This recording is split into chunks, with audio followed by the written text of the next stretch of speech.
Ce message va s'adresser au matriarcat, à la force de la matrice. Frères, à vous, vos sièges. Vos femmes nous vont considérer derrière vous, et elles vont commencer à s'examiner, à voir qui. Elles sont dans votre tâche, dans votre œuvre. Elles vont élever les rois que vous êtes. Et les sœurs qui sont dans une situation où on les a négligées, c'est trottoir, par-ci, par-là, il n'est pas encore trop tard. Parce qu'on ne vous a pas fait comprendre ce que vous représentez dans votre pouvoir matriarcat. Vous allez comprendre à travers ce message en peu de temps que vous dégagez une lumière, une source que les nations, vous qui êtes siège de notre communauté, une source que les nations n'ont pas pu laisser. Parce que vous êtes la source de notre nation, culture, Congo, Christ. Et c'est par vous qu'est le socle, le siège. Alors maintenant, vous allez comprendre ce qu'on vous cache. Je parle ici à la fille de mon peuple. Je parle ici à celle qui porte l'éducation, à celle qui porte la lumière, à celle qui représente l'élévation de la culture, de la nation. Je parle à vous, femmes. Tout d'abord à ces sièges, à nos sœurs de notre communauté et à vous aussi, d'autres communautés. Car vous devez suivre le même exemple. Alors, qui vous êtes matriarcat? Vous voyez, on a libéré des messages de virginité, des messages de pouvoir féminin, du pouvoir du matriarcat en Christ. Cela veut dire que la femme est la source de lumière. Quand une femme est en relation dans son environnement, elle est la source. Et donc, bien sûr, que les hommes sont là. Ils sont là parce que quand ils voient une femme, l'homme voit déjà le pouvoir qu'il a, les énergies qui viennent en lui. Une armée vient en lui. Et ça engendre une puissance énergétique que même le monde a peur. Et quand tu gères ce pouvoir-là dans la femme, le matriarcat est la source. Alors, tu gères et tu amènes les richesses. Une femme, qui sait qui elle est? Le matriarcat. Mes amis, vous n'allez plus vous sœurs. Vous n'allez plus courir dans les dénominations.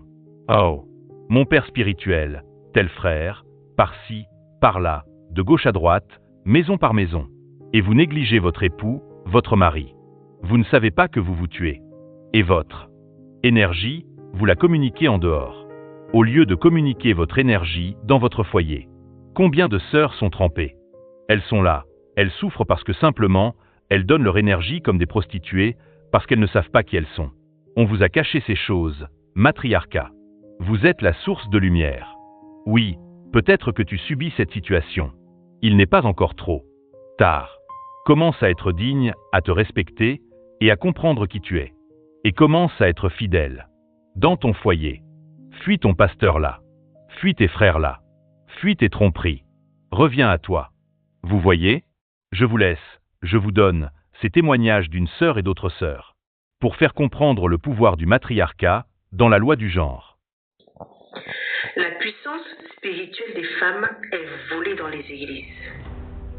Dans la tradition primordiale Congo, nous savons parfaitement que la puissance spirituelle est portée par le corps féminin. C'est pour cela qu'il est très rare d'observer une femme sans conviction spirituelle, même quand elle est athée. Elle croit en quelque chose au fond d'elle. Aujourd'hui, les églises sont bondées de femmes. Et vous vous demandez pourquoi? Il y a près de 80% de femmes dans les églises. Elles se disent que c'est le pasteur qui est puissant. Non, pas du tout. L'énergie du pasteur là lui vient de sa femme et de vous, mesdames. C'est vous qui donnez la puissance à vos pasteurs. Vous arrêtez de prier pour vos maris à la maison pour qu'ils puissent apporter plus d'argent, mais vous commencez à prier pour le pasteur. Oh Seigneur, bénis le pasteur. Oh ceci, il faut donner l'énergie au pasteur pour qu'il puisse tenir l'église. Pendant ce temps, vos maris sont en péril. Vos mariages sont en péril. Vos enfants restent stupides parce que vous priez pour un autre homme. Vous donnez vos énergies, votre puissance spirituelle à un autre homme. La vraie question, c'est à qui êtes-vous marié? Est-ce que vous êtes marié au pasteur ou vous êtes marié à vos maris? Certaines même restent dans le célibat parce que le pasteur a besoin de leurs énergies. Il y a des femmes comme ça, elles sont à l'église tous les jours, célibataires. Le pasteur absorbe. Quand tu observes spirituellement, elle est mariée au pasteur. Une grande partie des femmes dans les églises sont mariées spirituellement à leur pasteur. Quand vous observez dans le plan spirituel leur utérus, il y a une corde qui va de leur utérus aux parties intimes du pasteur. Il absorbe l'énergie, il l'absorbe. Il n'a pas besoin de vous toucher physiquement. c'est spirituel. Il est temps d'arrêter ça, mesdames. Il est temps que vous sortiez de là. Il est temps que vous commenciez à apprendre que la spiritualité, c'est la femme qui la possède. La puissance, c'est vous. Maintenant, comment l'utiliser? Comment apprendre à gérer? Il y a des initiés qui peuvent vous apprendre tout ça. Ne restez plus enfermés dans des carcans. Ne restez plus enfermés dans des choses qui ne vous apportent rien. Vous devez vous libérer spirituellement, reprendre votre puissance, guérir vos maris, guérir vos enfants, structurer vos vies. La puissance spirituelle des femmes est volée dans les églises, vient de sa femme et de vous, mesdames. C'est vous qui donnez la puissance à vos pasteurs. Vous arrêtez de prier pour vos maris à la maison pour qu'ils puissent apporter plus d'argent, mais vous commencez à prier pour le pasteur. Oh Seigneur, bénis le pasteur. Oh, ceci, il faut donner l'énergie au pasteur pour qu'il puisse tenir l'église. Pendant ce temps, vos maris sont en péril. Vos mariages sont en péril. Vos enfants restent stupides parce que vous priez pour un autre homme. Vous donnez vos énergies, votre puissance spirituelle à un autre homme. La vraie question, c'est à qui êtes-vous marié? Est-ce que vous êtes marié au pasteur ou vous êtes marié à vos maris? Certaines même restent dans le célibat parce que le pasteur a besoin de leurs énergies. Il y a des femmes comme ça, elles sont à l'église tous les jours, célibataires, célibataires, célibataires. Le pasteur absorbe. Quand tu observes spirituellement, elle est mariée au pasteur. Une grande partie des femmes dans les églises sont mariées spirituellement à leur pasteur. Quand vous observez dans le plan spirituel leur utérus, il y a une corde qui va de leur utérus aux parties intimes du pasteur. Il absorbe l'énergie, il l'absorbe. Il n'a pas besoin de vous toucher physiquement. C'est spirituel. C'est spirituel. Voyez, la notion de célibataire, les femmes qu'on voit, les sœurs, elles sont célibataires, indépendantes. Ça n'existe pas, ça. Quand on donne la notion de indépendance, solitude, qu'est-ce qui se cache derrière? Des alliances. Des mariages. Des mariages. Une femme qui vous dit le système, la goïm dehors, elle est indépendante, elle a son boulot, elle est là, elle n'est pas mariée encore, mais c'est faux. Elle aime la solitude, elle est là, c'est faux. Derrière ces mots, derrière la solitude, derrière tous ces petits détails, il y a des mariages, des alliances. Combien de sœurs sont pris dans les grippes pères spirituels? Oh mon frère, c'est lui mon père, il est là, je dépends, je vais investir pour mon père, elle gémit, c'est spirituel. Vous avez des alliances, combien de sœurs sont avec des alliances avec des frères? Et après elles se disent pourquoi elles sont indépendantes. Après elles disent pourquoi elles sont dans comme ils disent les mots pour cacher célibataires. Mais c'est parce que elles ont des alliances, elles sont mariées dans le système. Une femme qui est mariée dans le système, elle a plusieurs hommes. Voilà la révélation. Et donc, à force d'avoir des sommations de frères, de relations d'hommes, ça crée en elle une indépendance. Et du coup, elle nourrit ça. Et maintenant, elle s'appelle oui, moi, je suis seule. Je veux rester comme ça. Et après, elle justifie, ouais, parce que la vie est comme ça. Non! Elle prend son égoïsme à elle-même. Elle est liée avec tous ces hommes et surtout les pasteurs bishops. Oh, moi, mon pasteur, ceci. Donc, la puissance qu'elle met en fait, c'est via elle, son action. C'est quoi le lien spirituel avec les pasteurs, avec les frères? C'est quoi? C'est que les pasteurs, ce lien spirituel, c'est-à-dire spirituel et aussi conséquence de mort. Parce que c'est la femme qui amène la puissance. Comment? Ses actions. Elle a envie d'appuyer le pasteur. C'est elle qui mouve. Et ces mouvements amènent de la force et puis ça enrichit l'homme. Ah oui. Et la femme, elle porte cette puissance. Ça fait du bien. Elle se dit, oh moi je suis bien, je vais aider, je vais investir, je suis bien. Mais dans son corps, elle porte plusieurs alliances. Fornication, impudicité, adultère. Et après elle se retrouve là. La femme du pasteur. La femme des frères, des affaires, voilà l'état où on a mis nos sièges. Frères, réveillons-nous.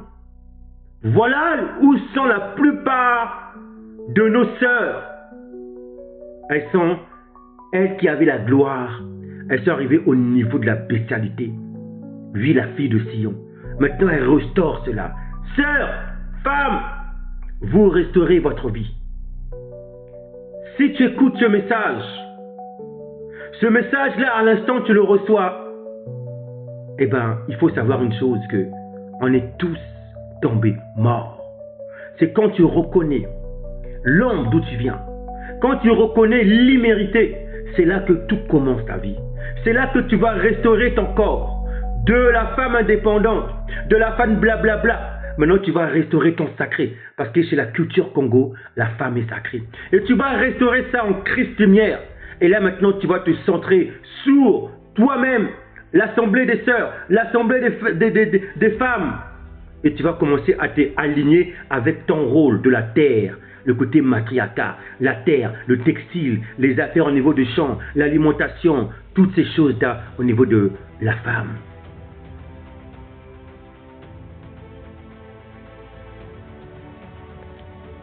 C'est trompé, ma chérie. Je ne parle à aucun homme. Aucun homme qui va me faire des avances, je lui laisse la possibilité de s'exprimer. Je ne parle à aucun homme, je suis avec quelqu'un. Tu l'as dit au gars avec qui tu parles que tu es en train de parler avec l'autre? Je lui ai dit, tu m'as répondu. Non, tu lui as dit que tu parles avec lui. Je lui ai dit, tu lui as dit que tu parles avec lui. Non. Alors voilà, donc tu es une menteuse. C'est tout, t'es une mytho. Fin de l'histoire. Recontacter, c'est une chose. Je parle et j'échange avec lui, c'est autre chose. La tromperie ne passe pas que par le corps, que par le charnel. La tromperie passe par le blablatage, la tromperie passe par le regard, la tromperie passe par l'ouïe. C'est une dinguerie. Tu n'es pas honnête, tu es une hypocrite. Tu es une menteuse. Et tu es une trompeuse. C'est tout, tu es une mytho. Fin de l'histoire. Maintenant, t'as vu, tu viens, tu me parles. Tu me dis, ouais, t'as vu ça? Je dis, excuse-moi. Je vais te mettre de bamek. Je vais dire, t'as vu, arrête de m'appeler, s'il te plaît. J'ai déjà quelqu'un. T'as vu? Maintenant, s'il te plaît, je suis de bamek, Selem. Et j'y vais, je bloque, supprime. Il me rappelle. Je rejette. Il me rappelle. Je bloque. Lui, il a confiance en toi. Il se dit, ma femme, elle parle à personne. Ma femme, elle est tranquille. Et toi, tu vas parler avec quoi? Bah, tu ne le mérites pas. Tu ne le mérites pas. Moi, je te dis très sincèrement, tu penses que ces mecs-là, c'est des mecs gentils, des mecs tout mignons, des mecs tout tranquilles. Mais lorsqu'il va savoir que sa meuf, elle est en train de le tromper. Les gens ne le font pas parce que je le trompe. Il parle avec un homme. Et cet homme-là te fait des avances. Et tu ne rejettes en rien. Et là, tu penses à l'autre. Tu le trompes. C'est tromper, ma chérie. Je ne parle à aucun homme. Ma mère, ou à ma fille, ou peu importe ce que c'est ma vie, je te le donne. C'est des gars qui nous respectent, mais vous voulez pas de ces gars gentils-là. Vous voulez des gars qui vous manquent de respect, comme lui. Un mec qui vient, qui m'appelle au téléphone, qui me dit, ah ouais, ça te donne des idées. Ah ouais, les gars, quelle idée tu vas me donner, Anna? Il manquerait pas que tu me dises qu'est-ce que tu portes. Ouais, un sous arabe, une gaine, ta mère, pour rentrer mon bide. Donc je capte pas, en fait. C'est quoi, en fait, c'est ce que vous voulez? Vous voulez des gars qui vous manquent de respect. Parce que ça, c'est un manque de respect, ma chérie. Un gars qui me parle de cette manière-là, c'est un manque de respect. On dit, tu fouilles et je vais parler à une meuf, alors que ce gars-là, entre lui et moi, il n'y a rien du tout. Anna, le fait que tu uses la batterie de mon téléphone, là, déjà, c'est trop. Là, c'est tout much pour moi. On est là en train de parler, pourquoi? Non, là.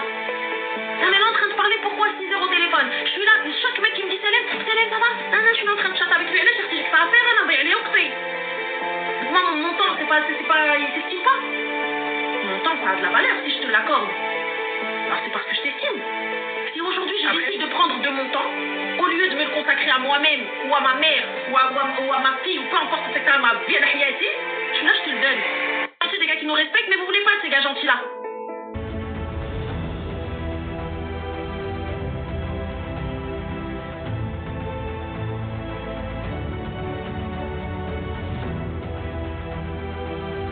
Femme, quand on vous dit qu'une femme qui commerce dehors, qui est en relation avec un jeune garçon, une sœur, avec un frère, à peine dehors, fait son commerce, fais attention à toi. À l'instant où tu commerces, c'est la fornication. Pourquoi? Parce que la femme est la source de lumière. Nos sœurs étaient éduquées à la maison s'il y avait une exigence. Pourquoi? Parce que dans la culture Congo, K majuscule en Christ, dans la culture qu'on retrouve dans la Tawara, nos sièges, nos filles étaient éduquées comme du sacré. Parce qu'il y a une exigence. Parce que chez nous, la femme la fille, représente le sacré. C'est du sacré. Écoutez, mes amis, de ce que je vous dis, il y en a plein qui le vivent, comme nous le vivens. J'étais récemment dans des panels. Vous savez, on parlait comme ça. Il y avait 2, 3 sœurs dans le panel. Il y avait un frère qui venait, qui parlait, c'était un religieux. Il parlait pendant longtemps, même si c'était hors contexte. Mais à partir du moment où il a commencé à mépriser, à parler à une sœur, 2 sœurs, sans respect, on l'a jeté. Nous, on ne joue pas avec ça chez nous. Nous, tu méprises nos sièges. Peu importe que ce soit le siège de mon frère, quoi que ce soit, on est là. Tu parles, tu méprises. Notre siège, nos sœurs, la fille de Sian, tu vas en faire un lion. Ah oui, et surtout, quand c'est un étranger, encore pire. Mais celui qui n'a pas de respect pour la fille de Sion Christ, pour la fille. Parce que chez nous, la fille, elle est construite comme le sacré. C'est la source de lumière. Quand tu méprises, quand tu ne respectes pas la femme, la fille de Sian, eh bien moi, je te dis, c'est ta mort. Je te dis, tu peux avoir des armées qui sont des tueries, mais quand une personne méprise, n'a pas de respect pour la fille de Sian, notre communauté, eh bien dis-toi, ce gars-là est fini. Ce gars-là, on ne joue pas. Parce que nous, on a été, notre autorité est liée au sacré de nos sièges. Quand tu touches au sacré, dis-toi que tu touches un lion qui est digne d'être un lion. L'autorité du matriarcat. C'est-à-dire que lui, toute sa vie, il est centré, sa garde, sa vie, son existence, et pour sécuriser la fille de Sian, et pour sécuriser la reine, et pour sécuriser la matrice, et pour sécuriser le matriarcat. Vous savez pourquoi? Parce que toutes les sources des richesses sortent de là. C'est elle qui attire tout. C'est l'autel. Toucher l'autel. C'est toucher à notre autel. C'est toucher à l'intérieur et donc à la matrice du matriarcat. Frère, elle n'oublie pas que tu as un nombril de ton cordon ombilical du placenta de ta matrice. Oui, on a échoué. Nous le disons. Nous sommes répandus. En est écho. Mais maintenant, c'est fini. Les clés sont venues. Touchez donc au matriarcat, à la puissance énergétique. De toute chose. Touchez à la fille de Sion Congo en Christ Lumière. Vous avez affaire à des lions. Chez nous, la fille est sacrée. Vous savez pourquoi? Dans l'éducation, les filles sont éduquées. Séparées des garçons. Elle est sacrée. Son corps même, biologiquement, est tellement sacré. Quand elle est en relation avec quelqu'un, sa relation n'est qu'avec ses parents, et qu'avec son homme qu'il a pris du système. Indeors. C'est un danger. Une fille, dès qu'elle est en relation avec l'extérieur, c'est fini. C'est fini. Le lien avec son corps, caractère sexué, au niveau de l'utérus, sacré. Je vous demande. Demande quoi? Quoi? Un étranger est rentré. Combien de sœurs sont en relation avec des frères? Par-ci, par-là. Parce que le système a adopté la bestialité. Elles sont là. Elles sont conscientes que c'est avec ses frères. Elles le ressentent en elles.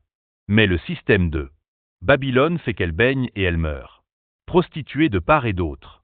Elles sentent des frères par-ci, téléphone. Mon frère, demain notre. Frère. Mon frère ça va, téléphone. Commerce. Adulterer. Prostituée. Infidelite. Et maintenant, quand elle veut s'engager, ce n'est pas possible. Elle n'est que Combatu. à par-ci, l'homme la reprend, la restaure, la protège. Là, elle devient une femme. Digne d'être. Une femme de Sion. Oui, sœur, on t'a rejeté. Le système par tes parents, tu as été vendu. Déviergé de part et d'autre, c'est-à-dire par les seins, les mains, les ouets, les cuisses, les lèvres, les cheveux et donc ce qui en suit directement par les artères cheminement sanguin du vagin utérus intérieur se manifestant extérieurement par des sous-vêtements, des objets, des éléments étrangers du sacré que vous êtes. Mais, dis-toi, il fallait que tu partes vers le chaos. À cause de nous. Maintenant, un roi te reprend. Nous te reprenons. Nous les rois. Il y en a qui se lèvent. Tu as les clés. On te reprend, on te protège. On te protège. Cette femme se rend dans une marque d'un homme. Oui, mes amis. Oui, mes amis. On prend, on protège. Et là, tu vas t'élever. Tu ne vas plus te non respecter. Tu vas te respecter. Parce que de toi sont de la source de lumière. Oui, il y a beaucoup de rois. Qui sont là qui attendent ces sources de lumière, ces matriarcats. Tu en es une. Tu en es une. Maintenant, Ces pasteurs-là dont tu partais, qui t'épuisaient, dont tu te battais, tu t'essoufflais, fatigué, tu vas les rejeter. Tu vas les rejeter. Tu viens vers ta marque. Et c'est ta marque qui va l'humilier, le rabaisser par l'épée, parce qu'ils sont des traîtres. À partir du moment que tu méprises le matriarcat, on t'appelle Traitor. traître de la communauté, Tu es un traitre. parce que la force est posée dans la puissance, dans le matriarcat. Et quand tu touches le matriarcat, tu touches la force du lion. Et donc, le lion n'aime pas ça. Donc, toucher à la sœur, à la fille de Sion. Tu auras affaire à Un Congo de Christ. Tu auras affaire à un homme. Oui, fini le temps de la colonisation. Oui, sœur. Vous êtes protégée par des armées, par des lions. Peu importe. Tu es la sœur de mon frère. Je suis lié avec ton frère. On est ensemble. Tu seras protégée. Tu es la sœur. Tu es indépendante dehors, dans ce système. Tu as peur du système. Colonialism. Eh bien, tu es aussi partie de la communauté. Tu es aussi ma sœur. Viens dans notre maison. Ici, tu seras protégée. Cette femme seront dans une marque d'un homme. Tu seras protégée. Voilà la puissance du matriarcat. Arrière de nous, les machos. Arrière de nous, les religieux. Arrière de nous, les patriotismes. Les patriotismes point arrière de nous. Oh oui, le mouvement féministe ne va plus se lever parce que les machos, les patriarcats sont. Englutus. Oui, mes amis, arrière de nous. Arrière de nous, cette vie de macho. Mes amis, le matriarcat est celle qui représente la famille, le socle.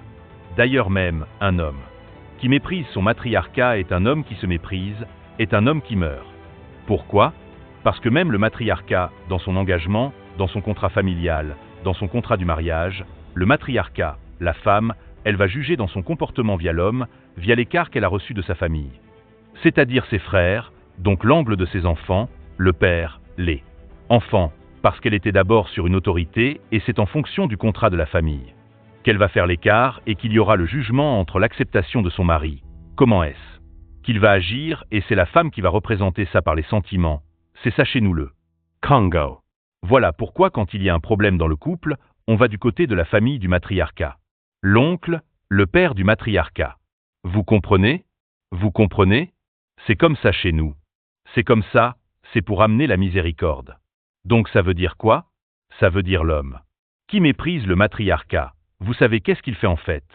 Il méprise la source de lumière. Il méprise en fait la culture du Christ en fait. Parce que c'est un homme qui a goûté au patriotisme religieux, nomadisme.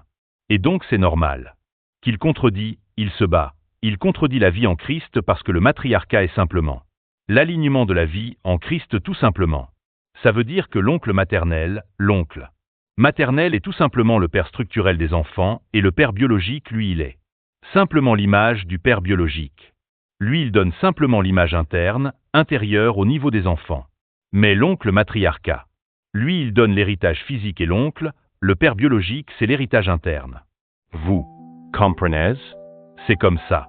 Oui, mes amis, Isaac, Yacouba, Isaac de Rebecca qui est venu le deuxième, il a pris la bonne part. Il était dans la tente de Rebecca, donc du côté matriarcat, oncle maternel. Il est parti vers Laban, frère de sa mère, et d'homme, est parti vers le patriotisme. Le patrio. Il est parti prendre des femmes étrangères. Mais Isaac a pris la bonne part. Il est parti du côté oncle maternel, et là il a eu Laban qui était le frère au niveau de Rebecca. L'oncle maternel. C'est de là qu'il a eu l'héritage physique de l'oncle maternel et de son père. Il a eu l'héritage intérieur, c'est-à-dire la manière d'agir. Oui mes amis, mais l'héritage physique qui englobe tout structurel, c'est de Laban. Vous voyez, le matriarcat a fait le pont de la miséricorde. Le matriarcat est la source de lumière et le matriarcat engloutit les machos. Le matriarcat engloutit le patriotisme. Le matriarcat tue et le matriarcat élève des rois. Le matriarcat élève des hommes en Christ. Le matriarcat élève des hommes de lumière. Oui, le matriarcat mes amis. Où êtes-vous ? Où sommes-nous ? Avec joie et avec puissance à vous, écoutez ce message. Salutations à vous. Shalom. Pour terminer, comme d'habitude, nous allons vous lire 4 à 5 textes. Les 4 premiers textes vont être des textes de l'ère 6e siècle avant notre ère retrouvée qui sont des textes de la culture du peuple hébreu, israélite, Congo, de Canon. Nous allons donc lire le premier texte qui va nous révéler et nous allons s'y profiter en même temps de restaurer ces textes qui ont été syncrétisés par le christianisme actuel. Nous allons lire le premier texte, les deux premiers textes qui vont nous parler de l'approche des relations du matriarcat et de la patrilinéalité, c'est-à-dire les rapports, le but justement dans ces relations concernées, centrées sur le matriarcat. Cela va restaurer beaucoup de dégâts qui ont été créés par rapport à ces textes. Nous allons lire dans Baracha, c'est-à-dire Genèse, chapitre 1, 3, verset 14. Nous lisons alors, il y a qui dit l'Éternel, donc il y a, le Tout-Puissant dit au serpent. Ici, le serpent, c'est l'image de l'ombre, c'est l'image du chaos, c'est l'image de la chute. Et celle qui a, la première qui a chuté, donc celle qui chute en premier, c'est celle qui est la première. Creatress. C'est celle qui est l'autel, c'est celle qui est la puissance, en fait, le matriarcat. Donc, c'est celle qui est au milieu de ce côté chaotique. Vous comprenez? Dans son rôle. Parce que si l'ombre serait chutée au niveau du masculin, je pense qu'on serait déjà mort. Parce qu'on n'a pas la capacité, la puissance de porter cette ombre. Or, le matriarcat a reçu un revêtement de puissance, le 20 chromosome. Donc, elle est capable de supporter, de maintenir le chaos. Et ce chaos-là, c'est l'ombre, c'est le serpent. Par contre, elle peut le maintenir, mais elle ne peut pas le supporter. Elle peut le supporter, le maintenir, mais pour vivre, pour émanciper sa lumière. Sa source de lumière, il faut que cette ombre parte. Et l'ombre ne peut partir que si elle le présente à l'homme masculin. Et le rôle de l'homme masculin, que l'on appelle le chef, la marque, c'est d'enlever l'ombre. Pourquoi? Et quand il enlève l'ombre, qu'est-ce qu'il peut voir? Sa lumière, sa joie, son émancipation. Et c'est ce qu'on appelle le bonheur. Ici, nous allons vous lire 2 ou 3 textes qui vont résumer cela. Alors, nous disons donc dans Baracha, Genèse, chapitre 3, verset 14. L'Éternel Tout-Puissant dit au serpent, à l'ombre, puisque tu as fait cela, tu seras maudit. Entre tous les bétails, et entre tous les animaux des champs, tu marcheras sur ton ventre et tu mangeras de la poussière tous les jours de ta vie. Je mettrai inimitié, donc séparation, qui amène la méchanceté, entre toi et la femme, donc entre la sémence des bétails, et la sémence de la femme, entre ta postérité et sa postérité. Celle-ci t'écrasera la tête et tu lui blesseras le talon. Il dit à la femme, j'augmenterai la souffrance de tes grossesses, tu enfanteras avec douleur et tes désirs se porteront vers ton mari, donc ta marque, mais il dominera sur toi. Donc là, nous voyons les conséquences de cette chute. Donc la femme qui porte l'ombre, on voit que cette ombre va là, blessée au niveau du talon. Maintenant, il faut que ça parte. Par contre, elle va écraser la tête de l'ombre. Donc vous, frères, vous ne croyez pas que c'est vous qui allez écraser la tête de l'ombre. C'est les pieds, les talons devant le matriarcat. Donc ça veut dire que l'autorité, la puissance, la victoire face à l'ombre, c'est nous qui devons nous lier, faire en sorte de mettre en état le matriarcat. Parce que quand le matriarcat est en condition, la tête de l'ombre sera écrasée. Maintenant, l'ombre aura des blessures par ses talons, mais maintenant, nous sommes là pour poncer ces blessures. Maintenant, l'ombre, le matriarcat, elle vient vers l'homme. Écoutez bien ce qui se passe maintenant. Elle aura des désirs. Ces désirs, c'est la source de lumière. C'est sa lumière. C'est son bonheur. Maintenant, son bonheur qui est de nature elle-même, source de lumière, c'est Dessers. Mais l'ombre est venue au-dessus de ses désirs. Donc maintenant, elle vient vers l'homme, masculin, qui est le chef. Qui dit chef, autorité, qui aura l'autorité, la force de chasser l'ombre. C'est tout. Voilà pourquoi elle choisit cet homme-là qui a reçu les clés de balayer l'ombre. Donc l'autorité de l'homme est liée à chasser l'ombre pour que la femme s'émancipe, pour que sa source de lumière. Ce qui est favorable au niveau de l'homme masculin, c'est de voir son matriarcat. Emanciper. Parce que quand l'homme voit la source de lumière, la joie, il y a des inspirations. Sa force s'élève. Il devient un roi. Il a son bonheur. Donc c'est favorable pour lui. Donc un homme qui a compris cela, il doit se sacrifier. Il doit avoir l'autorité et le but de l'autorité. Le rôle de l'autorité, c'est de balayer l'ombre. Donc là, femme matriarcat, elle, c'est elle maintenant qui choisit son homme. Écoutez bien. C'est elle qui choisit là où elle va aller. Elle va aller vers cet homme-là qui a ses richesses. D'enlever l'ombre. C'est tout. Elle, la lumière est en lui. Et l'homme, lui, ce qui l'intéresse, c'est de voir sa lumière. C'est là, source de lumière qui va l'élever. Donc vous voyez, maintenant on dit que ses désirs se porteront vers son homme et lui, l'homme, dominera sur elle. Quoi? Qu'est-ce qu'il y a sur elle? C'est l'ombre. Il ne va pas dominer sur les désirs de la femme, sa lumière. C'est un macho sinon. Non. Il va dominer sur l'ombre, la bestialité, au-dessus des désirs de la femme. Donc il va chasser l'ombre. Il va engloutir l'ombre. Et quand il engloutit l'ombre, la femme, elle va s'émanciper et elle va mouvementer. Elle va éclairer la lumière, même à son homme. Donc elle va élever l'homme dans sa lumière et c'est ce qui fait que les bonnes énergies et les bonnes fréquences et le bonheur. Vous Comprenez? Beaucoup ne comprennent pas ce passage quand on dit que l'homme va dominer sur les désirs de la femme. Beaucoup de machos, ils disent tais-toi, c'est moi qui t'appelle. Tais-toi. Non, non. Tu n'as pas compris en fait. Tu dois dominer, c'est-à-dire prendre, assujettir l'ombre. Parce que c'est l'ombre qui empêche que ta source de lumière puisse s'émanciper. Vous voyez la compréhension de nos écrits? La preuve. Lorsque nous lisons ça, nous allons maintenant plus loin. Nous allons voir le passage qui suit celui-là. Là, c'est une lettre qui a été prise au milieu du IIe siècle aux lettres à Éphèse, de Paul, de Shaul. Nous lisons donc aux lettres d'Éphèse, chapitre 5, verset 22. Écoutez bien. Vous savez, mes amis, la femme qui vient vers l'homme, ce qu'on appelle une attitude de soumission. Donc on appelle ça soumise. Mais il n'y a pas de soumission sans amour. Parce que c'est la femme qui choisit son homme. Elle sait que cet homme a l'autorité et chef, le chef là c'est quoi? C'est chef de la clé pour balayer son ombre. Elle va se lier à son terrain, sa richesse. Elle va l'acheter, on va le voir. Et lui, il va enlever l'ombre pour qu'elle puisse développer ses Riches. Parce qu'il n'y a que la femme qui a la puissance de développer les richesses. Il y a la femme qui peut élargir la lumière. Parce qu'elle est la source de lumière. Et c'est ça qui fait le bonheur à l'homme masculin. Donc quand la femme vient, elle est soumise. Voilà pourquoi ce que dit l'être de Paul aux Éphèses, qui étaient comme des enfants, baissés à l'idée, il écrit. Quoi? Verset 22, chapitre 5. Femmes, soyez soumises à vos maris, comme au Seigneur. Là on dit, comme au Seigneur. Pourquoi? La femme, elle est soumise au mari comme au Seigneur. Pourquoi? Parce que le Seigneur, en fait, revient à son mari. Pourquoi? Parce que le Seigneur, c'est celui qui a reçu les clés. C'est celui qui va enlever l'ombre. Donc la femme ne peut que se soumettre parce qu'elle est liée à des richesses. Elle est liée à un homme qui l'aime. Il n'y a pas de soumission sans amour. C'est l'homme qui aime. La femme porte l'amour. C'est quoi l'amour? C'est de balayer l'ombre. La femme, elle porte le balai de l'ombre. Pourquoi? Pour qu'elle puisse s'émanciper, c'est tout.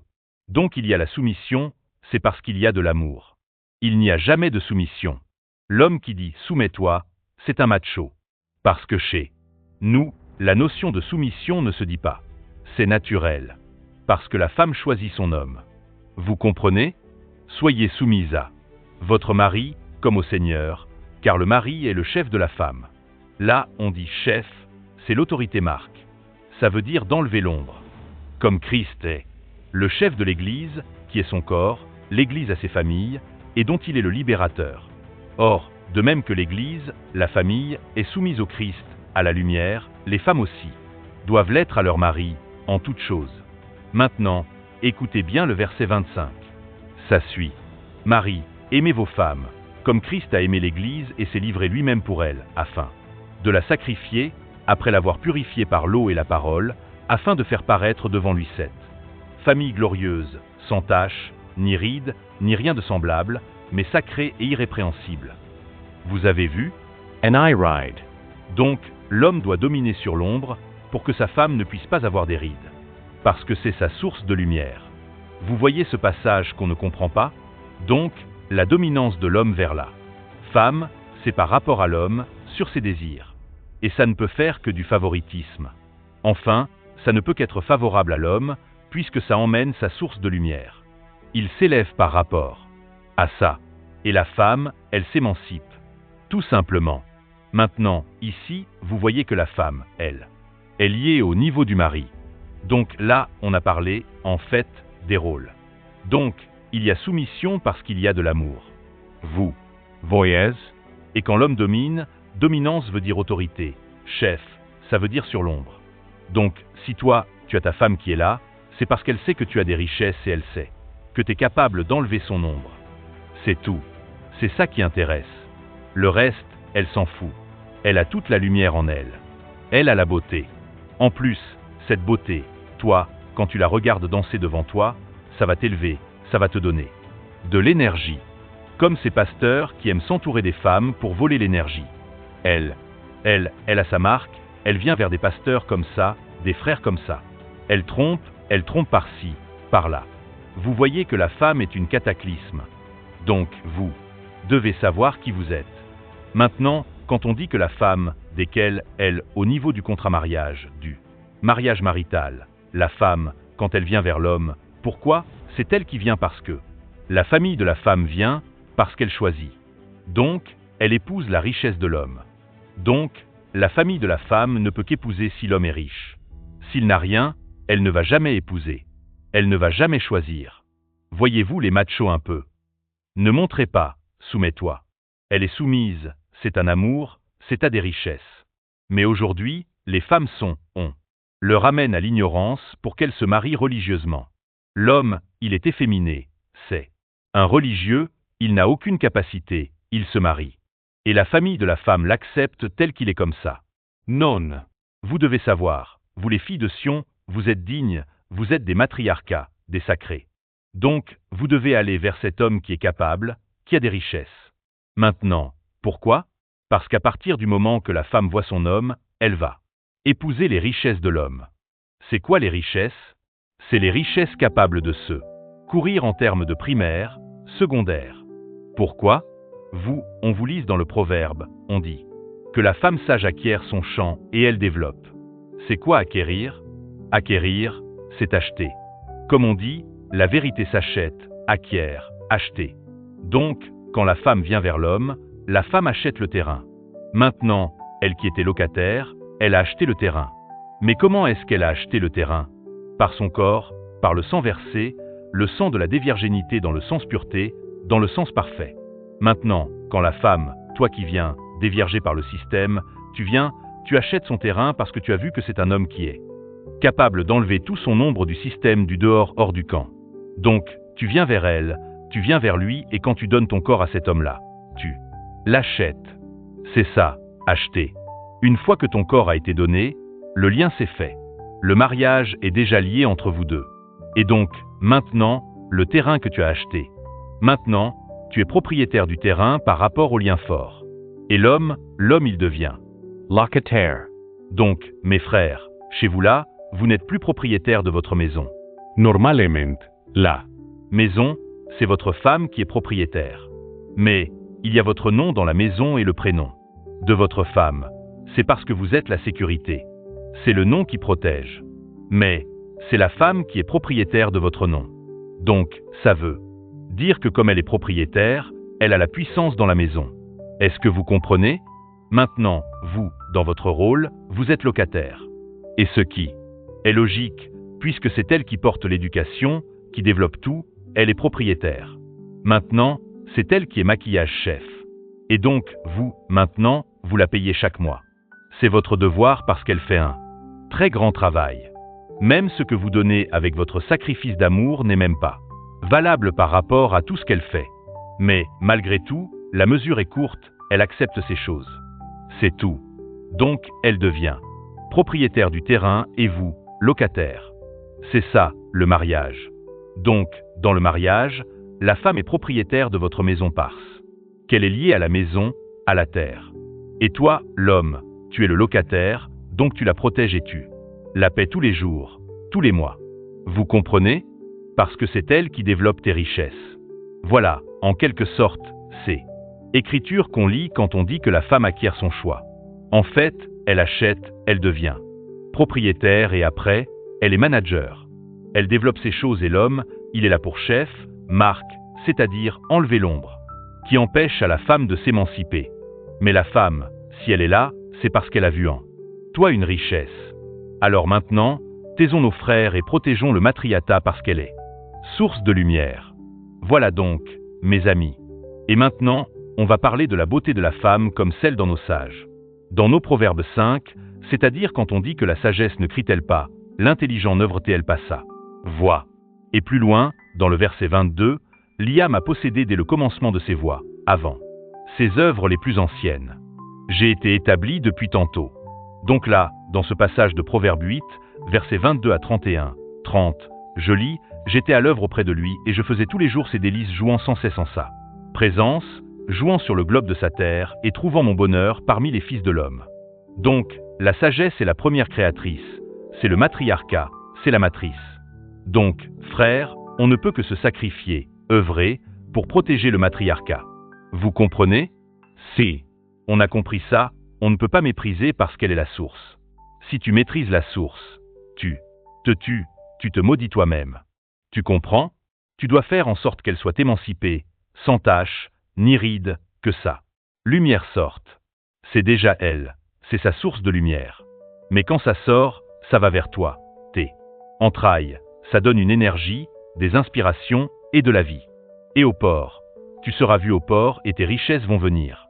Parce que c'est ton matriarcat qui attire ces richesses. Est-ce que vous comprenez, frères? Voilà pourquoi l'importance que donne la science de vie. Qu'est-ce qu'il dit dans Malachia? Il dit quoi? Écoutez bien, on va lire l'importance de la science de vie. Dans Malachia, dans le sentinelle Malachia, en chapitre 2, verset 10. N'avons-nous pas tous un seul Père? N'avons-nous pas tous un seul Père? N'est-ce pas un seul Aléiam puissant qui nous a créés? Pourquoi donc sommes-nous infidèles l'un envers l'autre? En profanant l'alliance de nos pères. Judas s'est montré infidèle et une abomination a été commise en Israël et à Jérusalem car Judas a profané ce qui est consacré à Yah, ce qu'aime Yah. Qu'est-ce qu'aime Yah? Yah c'est l'éternité, c'est Nzambé, c'est Yambé, c'est l'éternité. Par rapport à la création, par rapport à ceux qu'il a mis en place, Aléiam qui est féminin, ont transféré cela en Dieu. Non, c'est Aléiam qui est féminin, qui est l'ensemble des lois portées par Yah dans les lois de la terre, de ses lois principales. Et Yah, il dit maintenant que qui a consacré à Yah ce qu'aime Yah. Qu'est-ce qu'aime Yah? Qu'est-ce qu'aime la source d'éternité? Écoutez bien, le nom le représente Yah dans le chromosome Y. Qu'est-ce qu'on dit? Il s'est uni à la fille d'un Dieu étranger. Donc là, on voit que Yah aime. Donc nous, les hommes masculins, on ne peut que aimer le matriarcat, parce que c'est la source de lumière. Yah retrankera. L'homme qui fait cela, celui qui veille et qui repent. Il retranchera des tentes de Yacouba, et il retranchera celui qui présente une offrande. Yah, désarmé, voici encore ce que vous faites. Vous couvrez de larmes l'autel de Yah, des pleurés, des gémissements, en sorte qu'il n'a plus égard aux offrandes et qu'il ne peut rien agréer de vos mains. Et vous, pourquoi? L'autel de larmes, c'est-à-dire qu'on a touché à son autel, à son matriarcat. Et, mes frères, ne méprisez pas le matriarcat. Vous, sœurs, si vous savez qui vous êtes, vous devez vous respecter. Arrêtez trop de parler blabla, juste votre conduite sacrée, ça suffit. Arrêtez de parler, de vous. Rebeller. Vous devez savoir, soyez digne. Juste par votre comportement, vous écrasez les hommes. On ne peut pas Élie, face à Jézabel, il a compris Élie. Élie, il a fouillé. Il a battu les prophètes de Baal-Astarté. Mais dès que Jézabel est venue en face de lui, il a fui parce qu'il savait qu'il ne peut pas rêver en face d'une femme. Ce n'est pas possible, la chance n'a pas permis cela, mes amis. Vous, femmes, n'affrontez pas. Réagissez dans votre conduite de matriarcat. Vous éloignez, vous englissez votre homme, si les machos ne vous rencontrent pas dans ces jeux, dans ces pêches du système Europa. Vous comprenez? Donc, nous, hommes, frères, nous ne devons pas mépriser le matriarcat. Nous devons l'aimer, comme Christ la lumière a aimé. Son corps, nous, son corps. Nous devons l'aimer. Et aimer, c'est quoi? C'est enlever l'ombre du système afin qu'elle soit émancipée, sans tache ni ride. Et c'est ça le rôle de l'autorité de l'homme. Donc, vous, les machos, j'ai autorité, tais-toi, sois soumise. Non, elle ne sera jamais soumise. Parce que la science amène un soumisant par rapport à l'amour. Si tu vois que ta femme, elle, ne te manque pas, elle ne veut pas se soumettre, parce que tu es un macho, parce que tu es un rebelle, parce que tu dois comprendre la cause de ta responsabilité, parce que la femme, de son sentiment, elle agit par rapport à toi. Donc, quand tu vois qu'elle n'est pas bien, pose-toi la question toi-même, ne te plains pas. Regarde toi-même, qu'est-ce qui ne va pas? Et quand tu vas bien te comprendre, tu vas maintenant ramener les richesses, tu vas protéger, et là, maintenant, elle pourra se soumettre. Naturellement. Chez nous, la notion de soumission n'existe pas. C'est naturel, parce que c'est l'amour qui amène la soumission. S'il n'y a pas d'amour, il n'y a pas de soumission. Donc, les hommes qui se plaignent, elle n'est pas soumise. C'est si tu es un macho, parce que la soumission vient naturellement, c'est une chance de vie. Ce n'est pas quelque chose de l'égalisme, c'est naturellement, si ça ne se fait pas. C'est que tu es un macho, c'est tout, parce que la soumission est attirée par l'amour, pas simplement. Donc aucun homme ne peut se plaindre. Donc, élevant le matriarcat, en dominant autorité sur l'ombre du système anti-matriarcat, antichrist, lumière 2. L'ombre, afin que le matriarcat, qui est source de lumière, puisse nous illuminer, étinceler, soutenir, garder, à vérité, et que nous puissions vivre le bonheur. Force et puissance. Paix.